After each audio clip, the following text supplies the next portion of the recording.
Arigato, geek to me radio, da da da da da da. Domo arigato, geek to me radio, da da da da da da.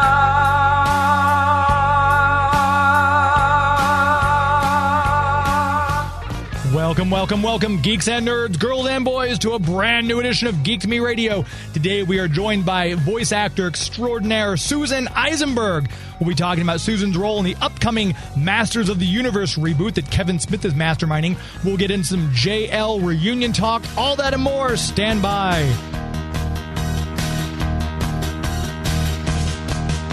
We're talking TV, comics and movies, and video games.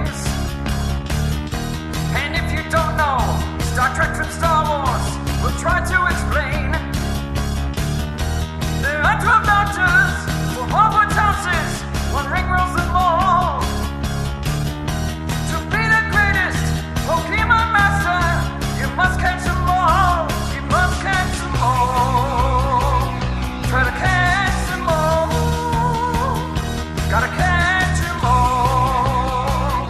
Gotta catch them all.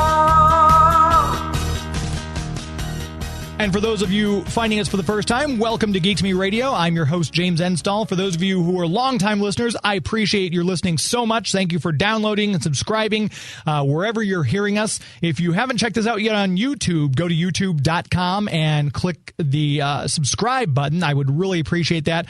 Make sure you hit that bell notification so you get a little pop-up every time we have a new show on YouTube. A lot of people find it easier to listen there, but we are on all the major stations, Anchor, Player FM, Apple Podcasts, Stitcher, and more. So just find Geek to Me Radio and listen as you please. We have a longtime favorite of the show. We've always called Susan our favorite guest, and we've got her once again here for episode 198. Right now, joining me for the first time since I've gone off air and I'm just doing this strictly online, Susan Eisenberg, the definitive voice of Wonder Woman among many other roles. How are you? I'm well. I feel like that's in my contract that, you know, whenever I'm introduced on a show, it has to say definitive voice. It should. If it's not, it should. I know, but you always introduce me that way, and I just, I really appreciate it. So thank you. Oh, of course. It's, like I said, you are the voice in my head when I read a Wonder Woman comic book, whether it's being written by Meredith Finch or whether it's Greg Rucka or George Perez. When I read those comic books, you are the voice I hear in my head. That is, it's a high compliment. I get told that quite a bit, and I think all of us do. And it's pretty remarkable considering that it's not like I just did the Justice League 3 months ago. So it's pretty remarkable that voice, or, Batman's voice or Superman's voice, that we've stayed in people's consciousness. It's really something, know? Especially now that we're coming up, it hurts me to say, coming up on 20 years. So obviously there's a few different generations who would consider you the voice, I think. It's so sweet because when we used to go to Comic-Cons, you'd meet families and they would be like, I grew up on it, and now I showed my kid and my kid loves it. And so it really has become generational. I think when you're associated with something that is so iconic and brilliant, and I say that because I think all the creative aspects of it were brilliant. I think the longevity's there. It stays relevant. So I think it doesn't go out of fashion, like some things do. And talking about a JL reunion, which is, of course, you're my favorite hashtag on Twitter, hashtag JL reunion. The Mainframe Comic Con, I watched that in its entirety. You got together not only all of you, but you had Andrea and you had Clancy Brown voices Lex Luthor, and it was just so much fun watching all of you together virtually. It was so fun to be together virtually. I mean, obviously our first choice is to be together with the fans in the same room, but if we can't have that, and I don't think we can right now, then this was, it was a great way to make up for that. And, Clancy being a part of it was just such a, icing on the cake.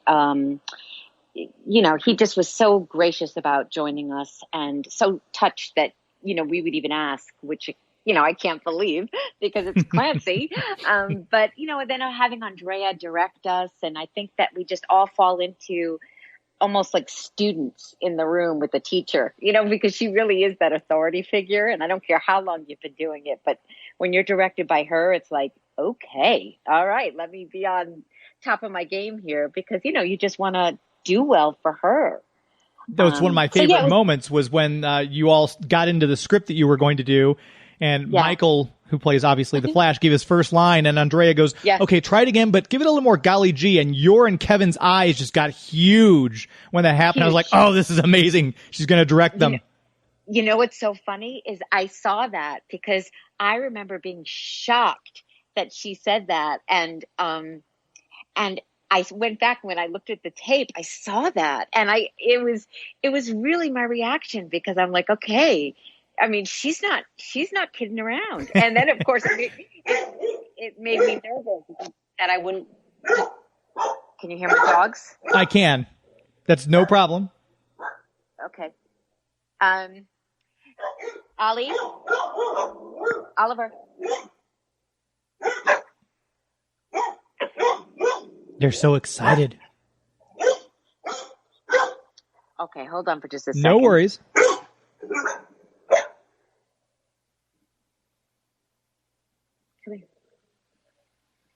It's delivery. Oh, yeah. And he goes nuts. Okay. He's not really. Grimlock does the same thing. Oh, God. I'm sorry about that. And no worries. Of course, the little one he doesn't even know why he's barking, but he sees that Oliver's barking. I'm going to bark too. Right. So he's got to bark also. So he's in on it. Sorry about that. No worries. Anyway, we were talking about Andrea at directing, and I have to say it made me nervous because I'm like, oh no, I better be on my game here because she's directing us. And it was funny because the second that Michael started to speak, I remember thinking, oh my God, that doesn't really sound like his Flash because it wasn't that golly gee thing. And then as soon as she said something, I'm like, yeah, of course. And then of course he made the correction, and fans were teasing him about it online, and he's like, she's the only one I'll do that for, make that adjustment. But it was great. I mean, it was just so much fun, and I was just so gratified that we were able to do it, and that the fans were, because it's all new. It's like, who knew about these virtual Comic-Cons? I mean, I love how everyone's adapting to the new reality of ours. Yeah, and it's I'm one of those people, I think you and I have talked about this before, it's not the same. While it's great to see, I love that personal interaction. You actually get to see the person, you actually get to give them something to sign. Like I know you and I think George and Maria, I think just the three of you did the meet and greets where people could do the virtual thing. Phil did too. Phil did also. Yeah, and it was, it was great. But they're also paid. And, when you're sitting at a table, many people come up to me and talk to me about the Justice League or something else, and there's no money exchanged. It's not like they have to buy something to come up and ask me a question. And so, there's, and you just a lot of times you want to give somebody a hug, and they want a hug, and they want to shake your hand, and they want to feel like it's just, you and them talking. And so, yeah, you miss that. But I mean, we can't have it right now. So I think people are trying their best to, give a second best, if you will. And it was, I loved that we all got to read from the script. I thought that was so fun. And I think the fans, I know I'm feeling really nostalgic right now. So I think that, I assume other people are as well. And I think that it's comforting to hear our voices together. And even for me, when I hear Carl Lumley speak and, as Martian Manhunter, I just get all warm inside. It's just such a sweet feeling for me. So I can only imagine that a lot of the fans feel that way too. And I know I had Carl on the show at the end of last year, and I mentioned the cons, and he's like, well, I don't know, because he hasn't done one with you all since New York Comic Con, and you guys were all supposed to be at Terrificon this past month in August had cons gone ahead. But if I'm not mistaken, all of you, including Carl and Andrea, will be at Terrificon 2021 in Uncasville, Connecticut. I'm really hoping that will happen. I mean, really, we're all scheduled to be there, but it's like we were scheduled to be there this past August. So I'm just hoping it will happen, and I'm just going to remain positive. And it's really a big deal. I mean, Carl it's not his nature, really. He's a very shy man.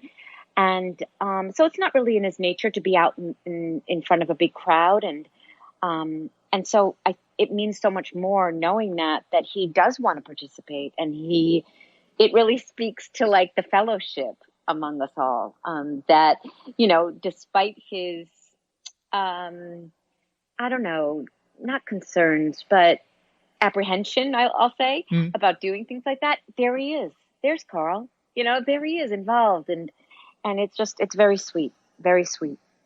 And since we've last spoken, you've done a couple of other projects. I know the DCU Online, the 4 Wonder Woman, that as if you weren't the definitive voice of Wonder Woman as it is, between Justice League and the animated features you've done, and then Justice League versus Fatal 5, which I loved, and of course the Injustice Gods Among Us video game. Now you are also voicing 4 Wonder Woman in DCU Online. Talk a little bit about that project, if you could. Boy, that was a surprise, and what a joy and a privilege. I mean, that came, they approached me and they said, we have a big story coming up for you, and Wonderverse. And, I was so excited because anytime I can voice the character, it feels thrilling, and it also, just feels like a privilege. And then they're like, yeah, there's going to be 4 of them. And I'm like, what? But the great news was I didn't have to like really, I mean, there are things that discern, so you can distinguish that there are different people, but it's not like I had to go really crazy and over the top with these different characterizations. So that helped me and my anxiety in doing it. But you can definitely tell it's different women.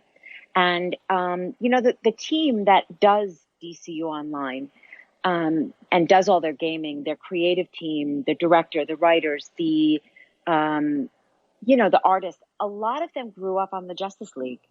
So while they're in Austin, and most of the talent for their games is local talent and Austin talent, the Superman, the Batman, and the Wonder Woman are George, Kevin, and I.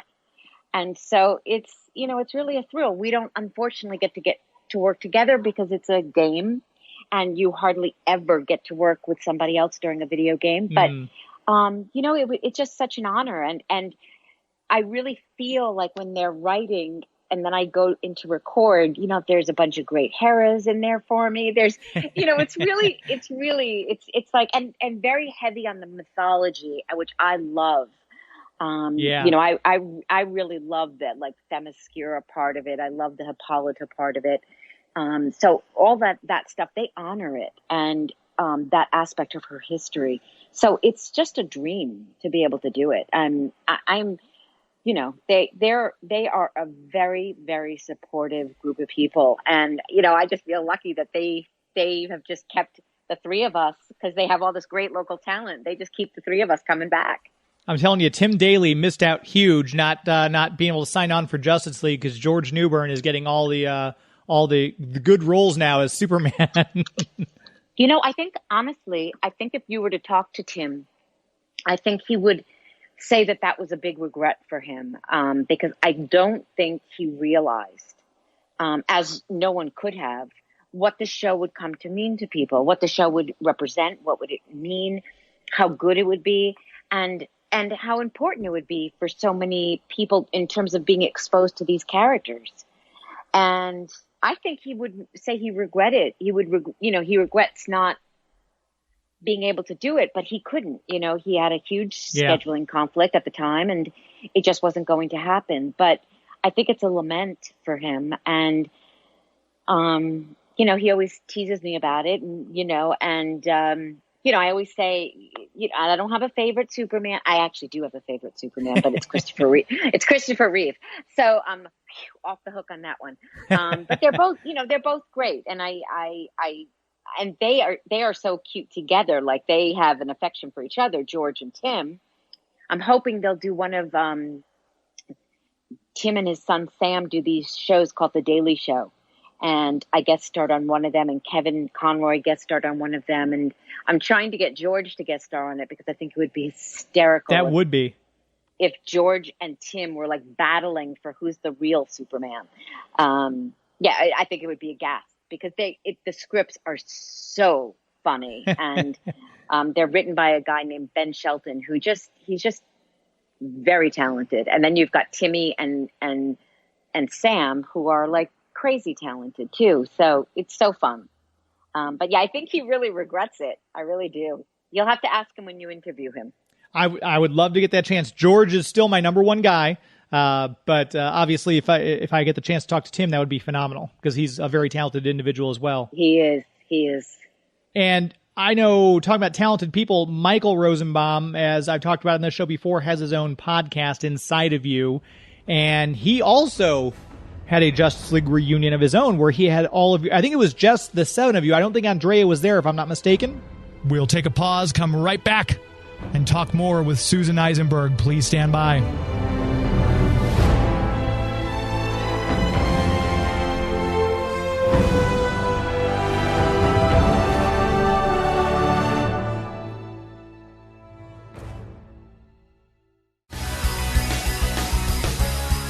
This is Michael Rosenbaum. You might know me as Lex Luthor or Martin X from Guardians of the Galaxy, and you're listening to Geek to Me Radio. Why am I talking like this? Welcome back to Geek to Me Radio. I'm your host, James Enstall. We're talking with Susan Eisenberg, and before we went to break, we were talking with her about the kind of a mini JL reunion from the Justice League cast on Michael Rosenbaum's Inside of You podcast, and we mentioned it was without Andrea. She wasn't. She wasn't there. It's funny because I don't know that he thought to invite her or not. Like, I think he just thought of the league, and and it was very.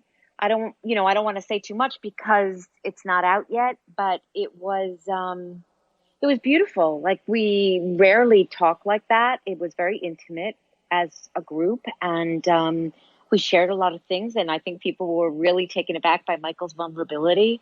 He was not Flash-like at all, and there was such sweetness to it all and to sharing among each other, because we hardly ever get to do that. And it was very emotional. It really was, and I can't wait for people to hear it. I think people are going to be blown away. I think Kevin already did his, and it's been released. Kevin interviewed separately. Oh, okay. On the podcast, but the rest of us were together, and it was. Yeah, I think the fans will really, really, really dig it. It was quite something. Typical Batman, Michael always has to go off on his own. Right? I mean, seriously. Seriously. But yeah, Michael, I think people who think they, know Michael will be shocked because there is such a, a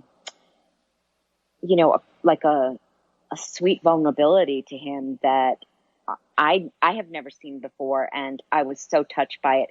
And because he was being vulnerable, I think it gave us all permission to do the same. And it was very sweet. Yeah, he's got a really great show. I've been listening probably since the beginning, but it's very surprising sometimes how the depth that he gets into with some of these people. Like some of my favorite shows, he's had Henry Winkler on. He had Stephen Amell, who played Green Arrow, and Stephen actually had a panic attack in the middle of one of his things. It was right after he quit being Green Arrow. He'd given up the role, and he had to pause the show because I got to come back and do this again. I had a panic attack, but it's just I feel like it's a very safe space, and it's almost like therapy each time I listen to an episode. It's brilliant. It is brilliant. And, I think obviously you're a fan of the show, and I have not. I think I heard one other one. So I haven't listened to too many of them, obviously. And, and it was just touching because, you think you have somebody's number, you think you have somebody figured out. And, which is why when I've always done interviews, I've always talked about how hard it was to go into that room because it was so intimidating and how scary it was to, to do the shows, because you're nervous and you don't want to mess up. And, you're surrounded by so much talent. And, I think it's important to share that because people always think the other person has got it all together and that they're just like puff, everything's fabulous. And that is rarely, if ever, the case. And I think when we open ourselves up and allow ourselves to really be seen, it's very powerful. It really is. I think it's just a societal thing where people always have to put on that, especially, I mean, we could go down a rabbit hole here, but I feel like social media has given us that impression our lives have to be perfect because look at how perfect everyone else's life is. And I think that if we remove that, and I think just having a little bit of vulnerability and a little bit of like, hey, you know what? I'm struggling too. I think we'd really find out that 90% of the people don't know what they're doing and don't have it all together. 100. I mean, I agree with you completely, but I will say that I think one of the things about social media that has really made an impact is that unlike in the beginning where people would joke about Facebook and Instagram and, oh, like there she is at the pool, there he is in Hawaii, there he is recording another episode of such and such. I think people have really been very honest about their depression, about alcoholism, about trying to stay sober, about trying, to get out of bed in the morning. So much, and I've really been blown away by it. And it's I think become more and more common where people are allowing themselves to be vulnerable, and then they'll see the response they get, and that I think affects even more vulnerability, which is. I mean, it's like I said, I think it's very, very powerful and useful and helpful. So, I just say, more please. Yeah. No, I think that's, I think the more we are able to see the humanity in other people, the more I think we need to start to heal. And I think there's a lot more that we have in common than there are that divides us. And that's not an easy thing to say when you turn on the news and see everything that's happening. But I think that's showing vulnerability and allowing other people to be vulnerable in your presence is something that we really need. Yes, I agree. So Michael facilitated that for the Justice League. And I think we were really, really, surprised and so appreciate, I really think we were surprised and we were just so grateful for it because it was lovely. And of course, people who are listening right now, it's at Inside of You with Michael Rosenbaum is his Twitter handle, and obviously at Michael Rosenbaum for himself. But the new episodes, I can't recommend them enough. And I know we're promoting Michael's thing when we have Susan on the air. So let's shift gears and talk directly back to Susan. We've got, I'm very, very excited because I grew up as a child of the 80s. So when one of my, I'd say, role models, Kevin Smith, was announced that he's going to head up a Masters of the Universe not really a reboot. I think it's a continuation of the original series. And then I started seeing the voice talent attached to this. I'm like, oh my gosh, Phil Lamar's going to be doing this. Oh my gosh, look, Susan Eisenberg is the Sorceress. That's talk about a little bit about getting that gig. We're going to take a quick break, come back and continue our chat with Susan Eisenberg. Please stand by.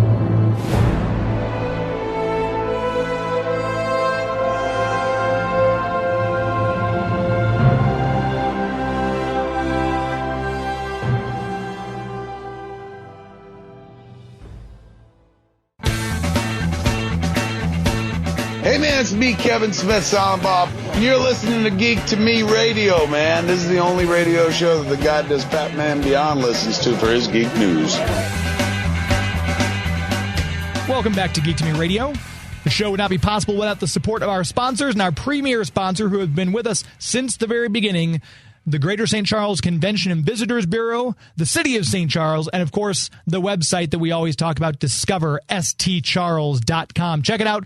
Christmas traditions appears to still be going on with our fingers crossed. We're really hoping we're able to pull this off COVID safe. They have taken every precaution to make sure that all the visitors are safe as well as all the people participating. It'll be, I believe, the 46th year of Christmas traditions going on. It's a huge festival. If you've not been there before, this is the time. I always talk to you about reasons to come visit St. Charles. This is the time to come. If you're able to travel and come check us out at one of the weekends in between now, I should say the day after Thanksgiving through, I believe, the day after Christmas is how long the festival goes. Fridays and Saturdays and Sundays, and of course Wednesday nights are our special Krampusnacht carnivals. If you're a fan of Krampus, he'll be there to greet you and interact with you on Wednesday nights, along with a host of his friends. A good time is had by all. You can come for the Christmas festival, stay for the dining and the shopping, and literally stay. There's plenty of hotels, bed and breakfast, all these great little places to stay, no matter what level of comfort you're looking for. So go to the website, check it out. You can go to discoverstcharles.com. You can also check out stcharleschristmas.com for more information. Before we took that last break, we were chatting more with Susan Eisenberg, and we started talking about how she got the role for the Masters of the Universe gig. You know, that was a complete and total surprise. You know, I met Kevin a few months prior to the casting at a Comic-Con in the green room of all places. And I think, you know, I've joked about green rooms being like high school. You know, it's like, oh, there's the popular, cheerleader and there's the football player and blah, blah. And there's like a hierarchy of celebrity, right? So, you know, when a really big star walks in, there's just like, oh my God, and it's like everyone turns their heads and it's really a big deal. And so that's what happened when Kevin walked in the room. Everyone was like, you know, muttering, and everyone was going up to him to say hello or, you know, get a picture with him. And I was sitting with George and Phil, and we were having lunch, and I just thought, oh, do I go up and say anything and do it? You know, I don't know if he doesn't know me. We've never met before. And then finally I just thought, you know what, I'm going to do it, because this is life offering you an opportunity to meet somebody that you respect and, you know, really like. And I went over to him and I introduced myself, and, you know, he quickly said, I know who you are, you know, silly. I have watched every episode of the Justice League, and I know that, you know, you're Wonder Woman. And, you know, it just made me all gushy and, you know, blushy and all of that stuff. And, you know, we had a very sweet exchange, very short, because I didn't want to take up too much of his time. And then a few months later, I got a call that they wanted me to be a part of his new show, and they wanted me to be the Sorceress. And so, you know me, I'm like, what's a sorceress? You know, like what? So like I did some research, and I looked at old shows and all different iterations of the Sorceress, and Christina Pickles, who had done it. Yeah. And, you know, very ethereal. And, you know, I went in and I had this character, like I figured, okay, I know how I'm going to sound. And I went in and like all that went out the window.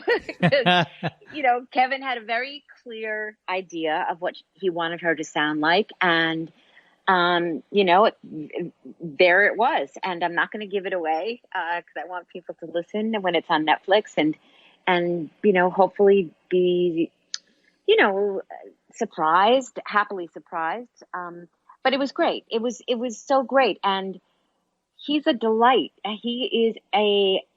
He's one of those people that creatively, he just makes you feel like $1 million. He makes you feel like, you know, there's nothing you could do that's wrong, and your choices are just great. And he's a great audience. So if you do something, he's the first one to say like, oh man, you just made tears come to my eyes, or he'll applaud, or he'll laugh the hardest in the room. And, you know, honestly, going into a studio and having him direct me was just completely surreal. I mean, because he's just such an iconic figure just everybody knows him, and everybody kind of adores him because he's just a doll. And, you know, it was nerve-wracking and I was intimidated, but boy, he put you at ease. And then recently we had to do a session, and we were, you know, on Zoom, and I did it in, you know, I have the recording studio in my closet now. It's very fancy. Next, I'm in between my shoes and my clothes. And, you know, there's Kevin Smith in my closet, you know, it just like directing me for the Sorceress for He-Man, Masters of the Universe. I mean, it's just crazy how things happen. And I love that I got to be surprised by it all. I love that something came my way that I know, knowledge about or expectation of. It's so much of the time you're hoping to get this or I'm hoping to get that. I mean, I didn't really have that much invested in it. And then it was just such a gift. It really was a total gift. And if I'm not mistaken, you had done some sessions and then COVID happened and some of them had to be virtual, like you just mentioned doing the Zoom in your closet. How many were already done and how much of the work was done after COVID? And what did you see was the major difference, obviously, other than not being present? So I think I had done 2 episodes in the studio and then and then COVID hit. And the last one was in my closet, and I think they're wrapped for the season. I think they're done. They'll put it to picture. They did the perfunctorily it is to picture, but it's not done. Yeah. And,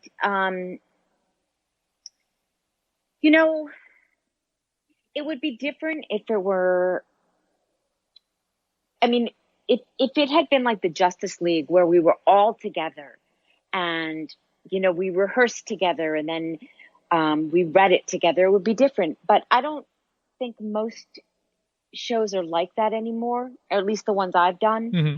And so when I did do the sessions before, there were a few actors there, but it didn't have the community sense like a Justice League did. I mean, maybe if we had gotten to do it together, because there were only like 4 of us or 3 of us. And then the second time I did it, I was alone. So it didn't have the same vibe. Right. So I didn't miss it too much when I was alone in the closet. My preference would always be that you're in a room full of actors working together and feeding off each other and your energy. But that's, I'm used to it not being that because of all the video games I do and commercials. I do a lot of commercials. So you're always alone for those. So yeah, it was definitely weird, but life is weird. Life couldn't be weirder than it is right now. Especially so I think this year. everyone's right. And I think the crazy 2020, I think people are just trying to adapt. And I know She-Ra was on before, and I think it lasted, I want to say 5 or 6 seasons. I'm a couple seasons behind. I think I'm only midway through season 3 of She-Ra on Netflix. But I'm assuming Masters of the Universe, with the heavy hitters that are part of the cast, yourself, Kevin Conroy, Phil Lamar, among others, and then Kevin Smith behind it, will probably get a 2nd and 3rd season. Have you heard anything about that at all? We'll take another break. Come back and chat more with Susan Eisenberg. Please stand by.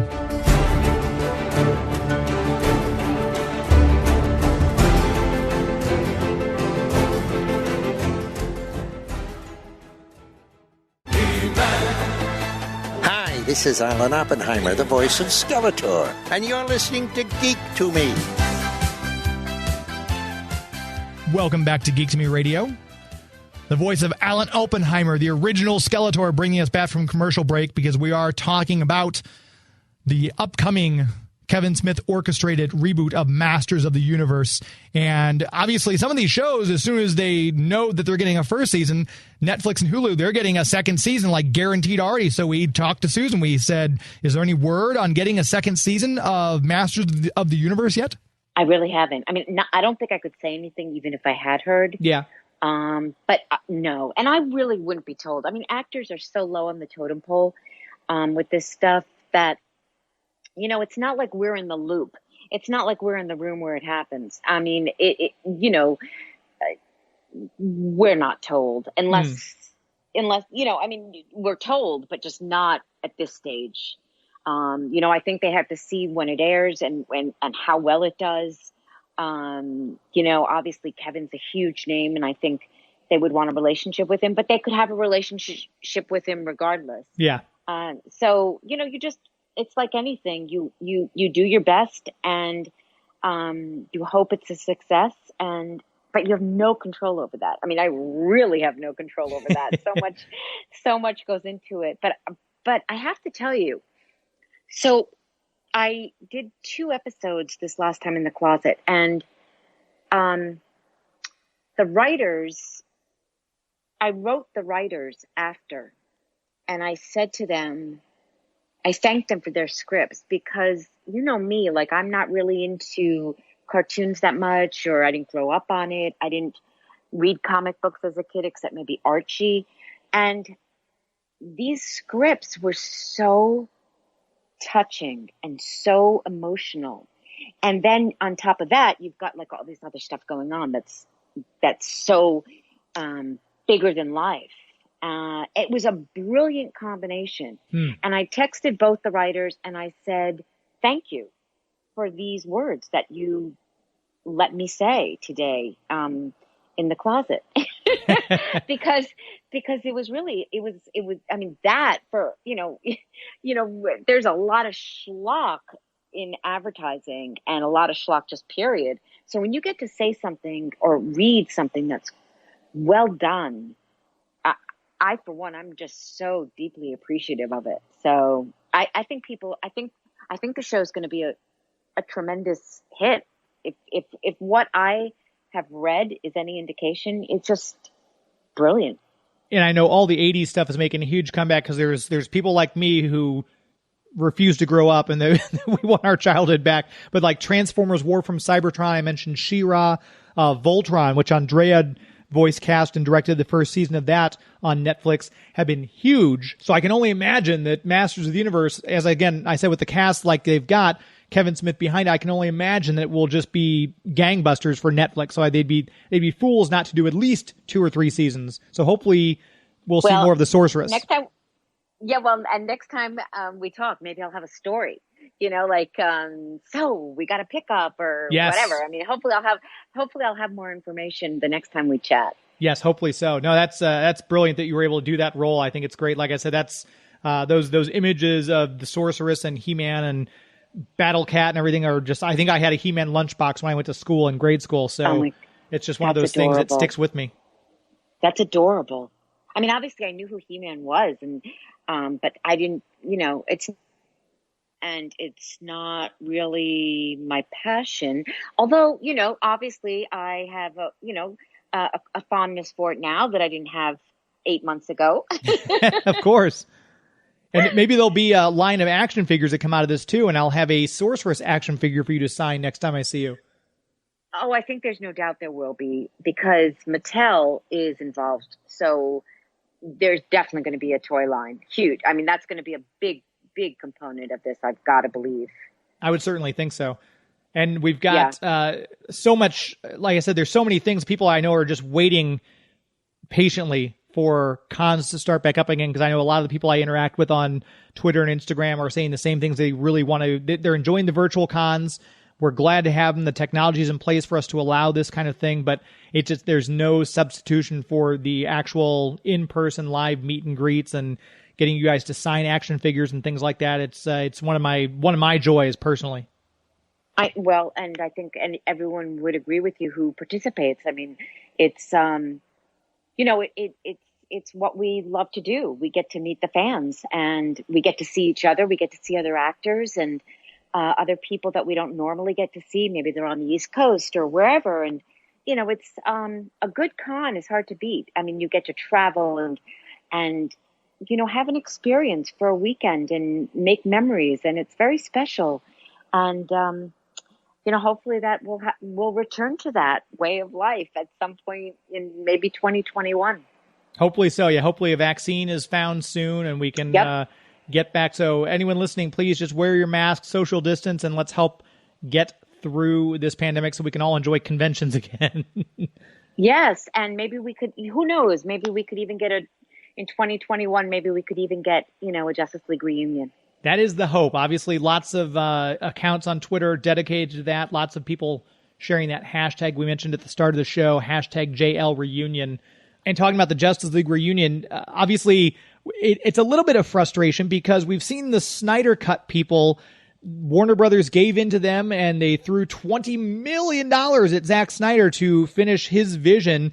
I know doing a Justice League reunion, an animated special, if Bruce Timm has said before he's on board, Andrea said she'd come out of retirement to direct it. Every single one of you has mentioned that you would be down for it. I can't imagine it would cost $20 million to get all the moving parts to put that together. But even if it was, it'd be worth it, I would think, given what the fans would get from it. Yeah, it's, you and I, and you have been so supportive. I mean, you've really been there with me from the beginning. It's such a question, why we don't get the support, because it has always seemed like a no-brainer to me. Always. I mean, from when, the show ended in 2006. So I think it was about 2008 when I started doing interviews, and I just thought, gosh, why aren't we together again? And then, of course, when you meet the fans and you have these conversations, and people really do feel so connected to us as the League, and to Andrea and to Bruce, and it's frustrating. I think that's almost a kind word. I mean, it's really maddening, I think, at this point. And the Snyder people, see, I don't begrudge. It's like Young Justice. I think if the fans can get what they want, and do it respectfully, ish, then I think, oh God, that is fabulous. And I applaud any fan who can do that and has the power to do that. I don't know why we haven't been granted our wish. And we would take, you want to do a one-off movie? Fantastic. You want to do a special few episode arc thing? We would love it. And when we do these virtual cons, I think that's when the fans are like, how do we get you guys together again? How could we make it happen that we could see you again? And the response has just been so overwhelming, and it's just very touching, and it makes me feel badly that I have not been able to deliver that to the fans, because I know how much it would mean to them. I know how much it would mean to the actors, and it's heartbreaking to me, frankly. And if I knew what to tell people to do, I would do it. But we've been trying, and I think we should continue to try. And I think we should use that hashtag. But I can't say, wow, I've seen the future and I see the Justice League reunion right there. In fact, I was told not too long ago that, they have a lot of things coming up, and the reunion isn't on their docket.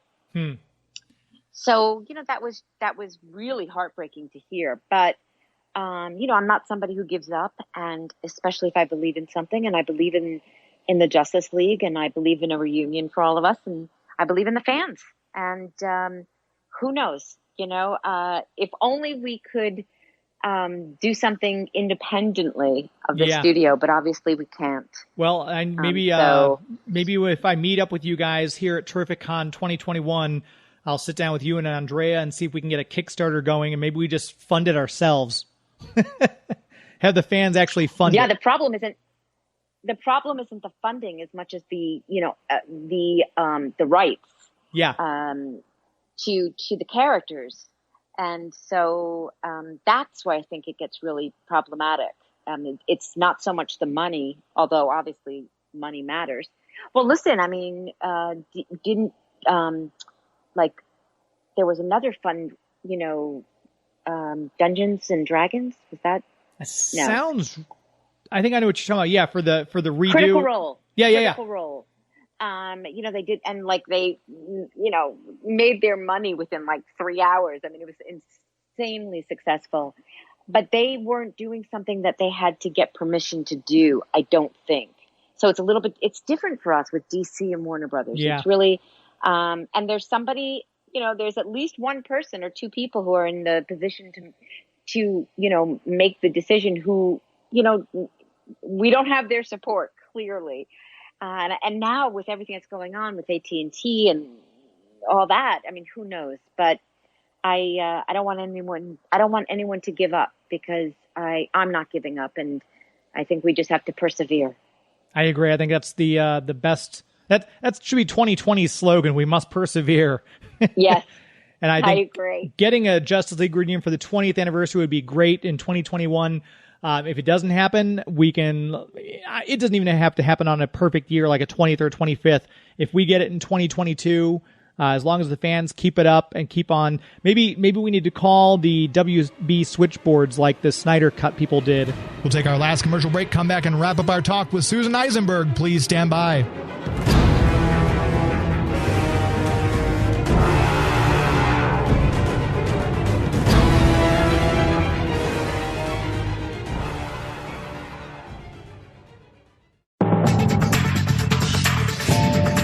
Hi, this is Carl Lumley, and you're listening to Geek to Me Radio.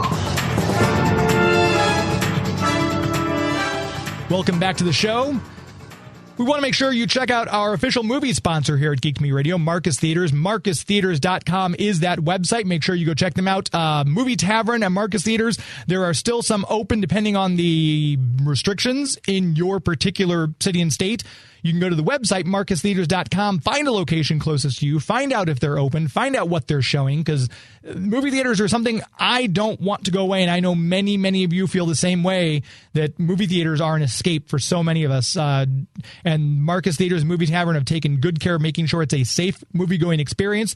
Use the app to order your tickets. You can order your concessions, so it's a contactless experience. They'll have them waiting for you there. Just let them know what time your show time is. They'll have them ready for you to go, so you're not interacting. You know, we're cutting down on as many people as we can come in contact with. Masks are required. Obviously, when you're in your seat eating and drinking your popcorn, you're good. But going to the bathroom, they've got little kick plates on the door so you can grab them with your foot and open them. So it really is safe. I've gone a couple times. I felt very safe. Friends who have gone told me that they enjoyed their experience in this now COVID world at Marcus Theaters and Movie Tavern. So if you are wanting to get out, wanting to see a movie, and know Thanksgiving, my gosh, that's like a tradition. You go out and see a movie in the theater after Thanksgiving. Select Marcus Theaters and Movie Tavern are open. So check the website if you want to continue your tradition safely during this time of COVID. Go to MarcusTheaters.com and get more information on which ones are open closest to you and how you can go about seeing a movie this holiday season. Before we took our last break, we were talking with Susan Eisenberg. It's always a question we discuss. She's very active on getting this Justice League reunion started, so we asked her about getting that Justice League reunion. Is that what they did? Because, you know, a lot of people, I wasn't privy to too much about that, but people asked me to be like, hey, you know, we'll support you if you support us. And I just didn't really have a very strong feeling about the Snyder Cut. And so I didn't, you know, I didn't get too involved with that. But did they call the switchboards? I mean, that's really, I mean, first of all, there are still switchboards. Yeah. Evidently. So anachronistic. I know. I can't imagine it's the same as what's her face, Lily Tomlin from Laugh-In saying, please hold, is this the department to which you're calling? I don't think it's like that, but I'm sure there is, like, you know, a phone bank with a few people who answer the phones and direct calls to the Warner Brothers higher ups. But I think we just need to, if you're listening to this, tweet the hashtag JL reunion at least once a week. And maybe if it gets traction, if people start seeing this and more people demand it, I think there's a lot of demand as it is right now. Maybe we'll get one in the next few years because we know, like we said, everyone's on board. I've literally had all 7 of you on, and Andrea's been on, and every single one of you has said in a heartbeat when asked if they would do the reunion. Yeah, I mean, listen, I know somebody who would happily write it, and I mean, he's a writer, so it's not like good. It's not like it's my it's not like it's my 13-year-old nephew, right. Although he would happily write it too. But no, you know, he's a writer, and you know, I mean, listen, Justice League versus the Fatal Five, you know, it was like a hint of what could be, and it was, you know, it just gave us a taste of seeing those characters, those music cues. I mean, they just gave me chills when I heard those music cues in that movie, because I thought, oh gosh, you know, I mean, talk about nostalgic. So, you know, it would be just a blast to not only have the 3 of us, but the Trinity, but have all of us. So, absolutely. You know, we just keep having to fight for it. That's all. And as we wrap up here, are there any other projects that you're doing that you are able to kind of mention or plug or anything like that at the moment? No, but, you know, the good news is for voiceover people, it's busy and good. And so, and I mean like auditions. So, you know, you're always out there auditioning for the next project. And, you know, I'm somebody who has a lot of faith that the next project is right around the corner. Whether it is or not, we'll see. But I just always believe that something wonderful could happen. So, you know, stay tuned. That's all I can say. And it's is it still at Susan Eisenberg 1, or did you change it to just at Susan Eisenberg for your Twitter handle? No, it's Susan Eisenberg 1 because Susan Eisenberg was taken. Okay. And then I just left it at the 1. On Instagram, I think you're just Susan Eisenberg, though, on Instagram. No, both. I really? changed that I changed it so it would be the same. Oh, okay. That's actually smart. That way it's easy to find you on both. Yes, exactly. And that's the best way to keep up with you. You're very active on Twitter. I am. I mean, but I'm also very political on Twitter. So I know that, that's gonna, but listen, all the people I respect are political right now. It's so much about what's going on. It's hard not to be, but, also my website, SusanEisenbergVoice.com. So if usually what's on there is like all the Comic-Con appearances and the latest thing, but if you go on, you can see, it's fun. It's a fun site. I'm proud of it. So if anyone out there wants to take a look, please do. Absolutely. And we appreciate your time. It's always fun talking to you. Thanks for being on the air, even though we didn't get to take live calls. I know you enjoy talking to the fans. I love that. I do. I love the live calls. I think that's like the most wonderful thing. But, maybe next time. Hopefully. We're as you're working on the Justice League reunion, I'm working on finding a new radio station home. So hopefully next time I talk to you, it'll be on the air. Okay, well, fingers crossed, my friend. Thank you so much. Thanks for your time. And as always, best of luck to you. Be well. You too. Stay safe. That is going to do it. My thanks once again to Susan Eisenberg. Always a pleasure to have her on, my favorite guest. And we want to make sure we also thank Joey V, making this show sound as good as it does for as long as it has, because he's been with me, again, since the show launched, and he continues to support me and give me a lot of great feedback and help me keep this show going. If it wasn't for him, ladies and gentlemen, I don't know if I'd still be doing this. So thank you to Joey V. Of course, we want to make sure you tweet that hashtag JL Reunion out whenever you get the chance. Make sure a lot of people get some eyes on that. Hopefully we'll get this Justice League reunion coming as we ramp up. 2 more episodes left before we hit 200. We've got a couple of more great guests coming up, so stay with us. Check out our giveaways on social media. Follow me on Twitter and Instagram at Geek to Me Radio. We're doing giveaways here still for the month of November that you can check out. Next week, Rob Paulson from Animaniacs is on the show, so stay tuned. Until next week, my friends. It's not in the way you watch Zombie. It's not in the way you watch The Flash. It's not in the way you love Scotty Young Art. It's not in the way you play Mario Kart. It's not in the way you look when you make Game of Thrones references. That's our show. This is Geek to Me Radio. That's our show. This is Geek to Me Radio. Thank you, Themyscira. Good night. Hi, this is James Enstall, host of Geek to Me Radio, and in honor of my favorite Themyscirian, I've decided to become an Amazon warrior. Hera, give me strength. The next time you want to buy something from Amazon, go to geektomeradio.com first and click on our Amazon affiliate link. Simply shop like you normally would, and when you check out, a small percentage will go towards supporting the show. So remember, the next time you want to search Amazon for the latest Wonder Woman graphic novel or parts for your invisible jet, click through from geektomeradio.com first. The world was in peril. Would you have me stand by and do nothing?